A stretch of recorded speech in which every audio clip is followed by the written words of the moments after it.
Hi there, my name's Shane, and I've recently started a YouTube channel if anyone's watched the first couple.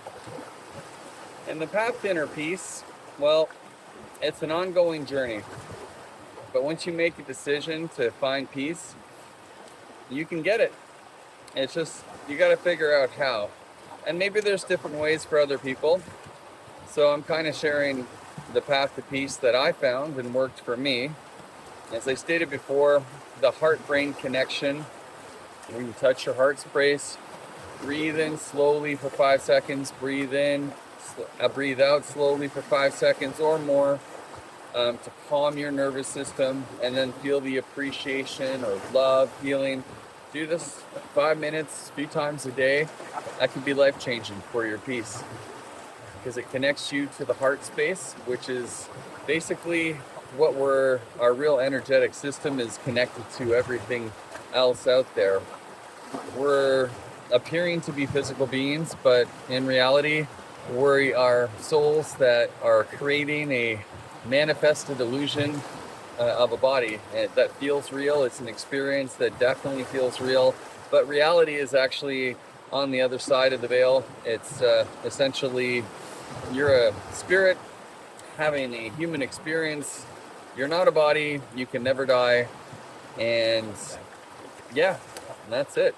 But if you choose love, well, that's the goal, because the universal consciousness is based on love. And you get to come here to experience, instead of the unity consciousness, which you can't experience separation at the base source level energy, because everything is just one connected energy of consciousness with individuated personalities. It's beyond my human brain to explain how that works, but that is how the universe works. And you got to focus on love.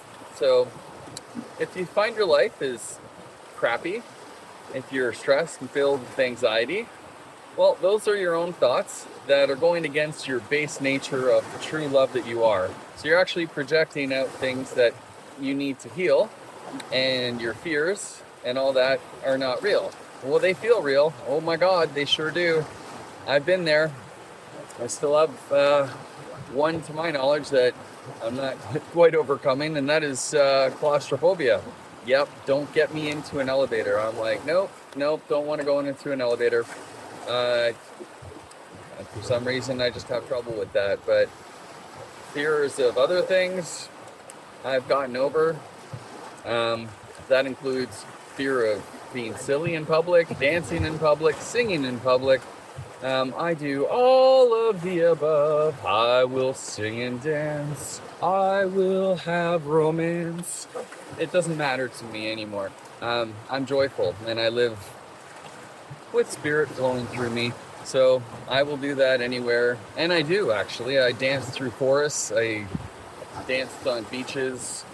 I just love to dance. So there you go. You just might find me one day out at a beach, which I like to be at, or in a forest dancing, or in a mountain trail dancing. That's possible too.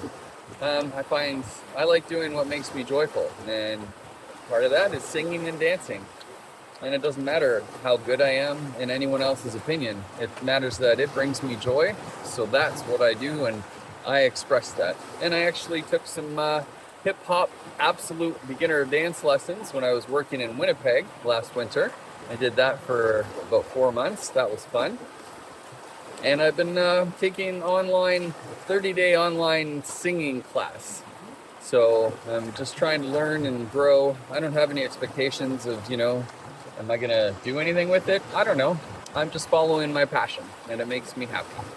So that's another thing. If you have passions that you're thinking of, maybe it's art, maybe it's, it's carving, singing, playing an instrument, anything, start exploring that. Just take little steps, because that's your soul going, this is what I'm here for.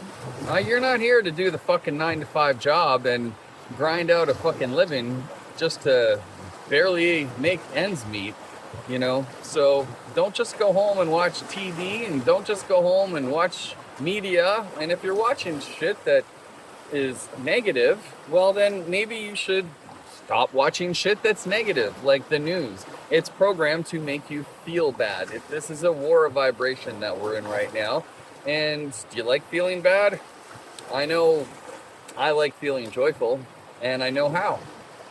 I can consciously create that. Even if I have pain in my body or I have things that happen, I know who I am, and all of that is the outside, so it doesn't really affect me anymore. I'm not saying at first something happening isn't going to affect me. Yes, it will. I'm human. But it's a matter of how long do you let that.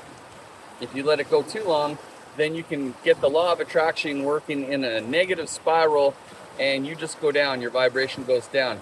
That's not happening with me. I'm catching it and going, okay, and I'll accept. It's not like I dismiss the feelings. If I'm angry, I'll accept the fact that I'm feeling angry, look at it, and go, why?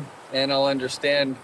Typically, you're either in your right mind, which is your mind of your source, your Holy Spirit, or you're in your wrong mind, which is the mind of the ego. And the ego will always be the one that feels bad, judges, has anxiety, hates, attack.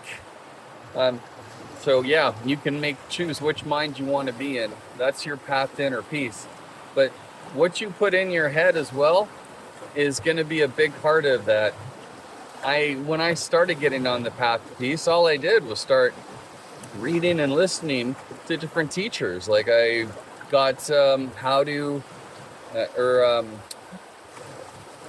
increase love and compassion by the Dalai Lama, because I knew I was lacking in those areas. I was afraid of love. I was afraid to tell people I loved them because I was so small within myself. I was afraid of rejection. And now it doesn't matter because I didn't understand the love that was in me needed to come out and be expressed. And now I don't care what you think or anyone else thinks. I'm not worried about your opinion. I'm just going to be the best I can be. I desire to be a living personified example of joy, harmony, abundance, and love. And I think that's a good desire to be. Everything else will attract itself within that spectrum of my desire to be that, because I'm choosing God first. The kingdom of heaven is within. First seek the kingdom. That was taught in the Bible. As I said previously, I'm not a Bible thumper or religious person. I don't call myself a Christian. I do call myself someone who loves and follows Jesus. But that's not through the Bible. We'll get into those teachings another day. You guys have a good